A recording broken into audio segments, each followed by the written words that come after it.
Assalamualaikum warahmatullahi wabarakatuh. What's up guys? Ketemu lagi dengan kami kelompok 4 guys. Oke, kali ini kami akan menjelaskan sistem refrigerasi guys. Oke, jadi kita yang buat ini pada kelompok kita ini membuat softcase. Jadi si sistem ini kita membuat sistem pendingin untuk makanan dan minuman, terutama pada minuman susu guys. Iya. Yang nanti kedinginannya itu tidak terlalu minus, dari 10 hingga sampai 0 derajat guys. Oke, nanti akan dijelaskan oleh kawan-kawan kami tentang apa aja sih yang ada dalam sistemasi komponen tersebut dan sistemnya dan alurnya seperti apa. Yang pertama nanti Mas Pujo untuk menjelaskan kompresor. Silakan Mas. Saya perkenalkan, nama saya Bojana Dimarpani. Saya ingin menjelaskan tentang fungsi dari alat kompresor tersebut. Fungsi dari alat kompresor tersebut adalah untuk memompa tekanan refrigeran, dan dalam kompresor ini yaitu menggunakan setengah PK dan 220 volt dan memiliki dua pipa, yaitu pipa suction dan pipa discharge. Untuk pipa discharge sendiri itu untuk mengalirkan ke HPS dan HPG, dan untuk dua komponen ini akan dijelaskan oleh Mas Alfa Syakirin. HPG dan HPS tersebut sebenarnya berfungsinya itu yang pertama, HPG berfungsi untuk mengukur tekanan dari discharge. Nah, untuk HPS tersendiri, jadi tekanan dari HPG itu berapa? Jikalau memang melebihi batas tekanan yang ditentukan, nanti heat pressure switch ini akan mati dengan sendirinya dan kompresor itu juga akan mati. Dan nanti melanjut kepada ini, valve ini berfungsi untuk apa? Membuka dan menutup siklus refrigeran yang akan masuk ke kondensor. Oke, nanti kondensor dijelaskan oleh Mas Tio. Silakan. Kondensor sendiri nih ya. Yang pertama kan dari valve menuju ke kondensor, dan dari pipa ini nih masih pasang gas.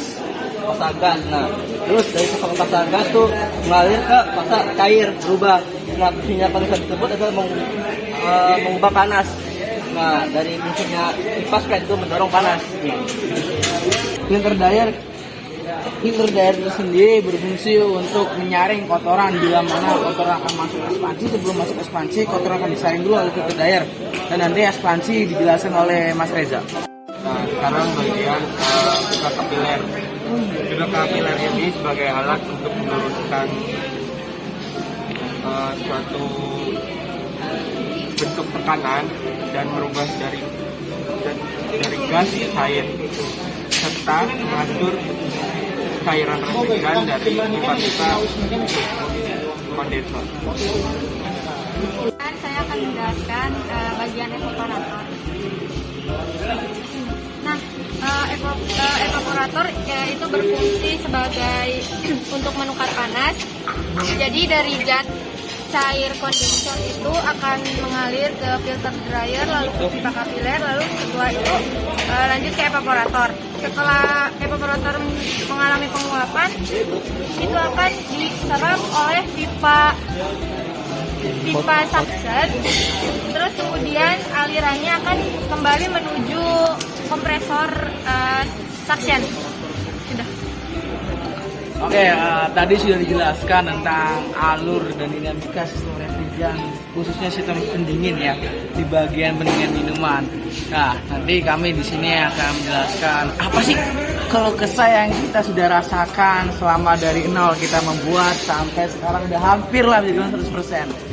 Untuk keluh kesahnya ya mungkin ada beberapa peralatan yang saya rasa itu ada yang kurang, dan diriku juga merasa bengkel ini kurang memadai fasilitasnya, dan ada juga kolaborasi teman-teman, tangan-tangan terampilnya sedikit ngesepil alat-alat kami, sehingga pada saat kami melakukan kegiatan ada beberapa alat-alat kami yang menghilang kawan. Dan sedikit aja sih kami akan membahas tentang kendala dan progresan kawan-kawan saat bekerja membuat tender ini. Oke, terutama dari kompresor.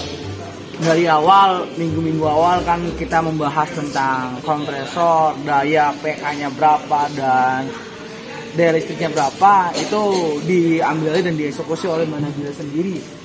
Dan Mbak Nabila juga bertugas untuk mendokumentasi pengarsipan dan pembuatan laporan selama dari awal sampai sekarang. Dan yang kedua, ini pengelasan itu dieksekusi oleh Mas Gojan dan dibantu dengan saya. Sebenarnya untuk pengawasan sendiri kendalanya itu ya tadi ada sedikit perak-perak kami yang menghilang, entah itu kemana kawan-kawan. Nah, untuk bending sendiri, bagian pengolahan kayak melumpuhkan pipa, bendingnya itu bending dilakukan oleh Mas Tio dan Mas Reja. Bisa dilihat dan bisa dirasakan sendiri. Ini lampu hijau itu sebenarnya sudah menyala, karena entah mengapa itu kami tiba-tiba mati dan kami telusuri itu tidak sampai ketemu sekarang ini. Mungkin ya itu aja. Oke, selepas tadi kita membahas kendala dan keluh kesah, sekarang kita membahas tentang penilaian kinerja kawan-kawan kita. Yang saya harap ya alhamdulillah sih bisa dinilai. Untuk Nabila sendiri kinerjanya ya alhamdulillah udah bagus. Setiap kinerja, setiap waktu beliau hadir, beliau menyempatkan waktu untuk berusaha bekerja sama dalam timnya. Dan untuk Mas Reja sendiri, Mas Reja itu kinerjanya juga oke, tapi sangat disayangkan ada beberapa Mas Reja itu di beberapa pertemuan itu jarang hadir. Nah, itu membuat problematika sehingga ada kendala kami. Seharusnya ini bisa kerja selesai cepat karena mungkin saya rasa ini juga salah saya juga kurangnya pengaturan pada teman-teman. Nah, untuk Mas Tio sendiri, Mas Tio kan tadi megang bending. Untuk Mas Tio ya udah oke sih. Beliau juga di start minggunya masuk. Mungkin koreksi saja pada saat melakukan pembimbingan dan pagingnya itu ada beberapa kesalahan dan lukanya itu kurang rapi, tapi tidak mengapa, itu mampu bisa dieksekusi oleh kawan-kawan di sini. Dan Mas Gojan ini untuk pengalasan itu ya tadi lumayan ada sedikit bocor Mas, tapi tak mengapa. Dan Mas Gojan juga tadi sempat ada izin beliau nggak bisa hadir sama 1 bulan ya, saya maklumi itu. Tapi setelah itu mereka bisa mengeksekusikan dengan baik.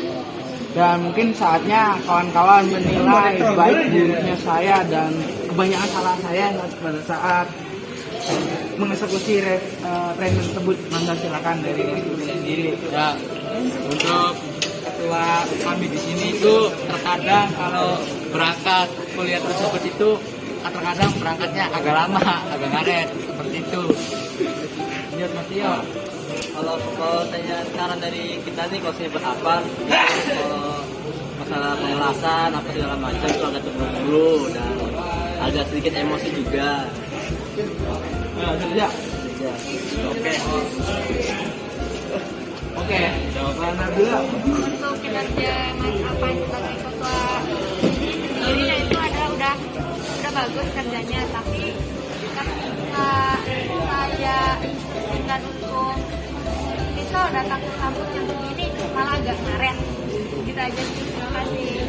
Oke, mungkin itu aja sih dari kelompok kami. Mungkin kesimpulannya dari kelompok kami ya ada banyak kesalahan, tapi tidak bisa dipungkiri juga karena kami makhluk kasar, bukan makhluk halus, yang artinya banyak kesalahan dan banyak kekurangan dan kesempurnaan. Karena pada dasarnya semua ini benar-benar melatih kebersamaan kita, melatih kesabaran di kelompok kita, yang nanti esensialnya itu akan kepedulian. Kita bukan mencari nilai tapi mencari kebersamaan. Oke, cukup sekian.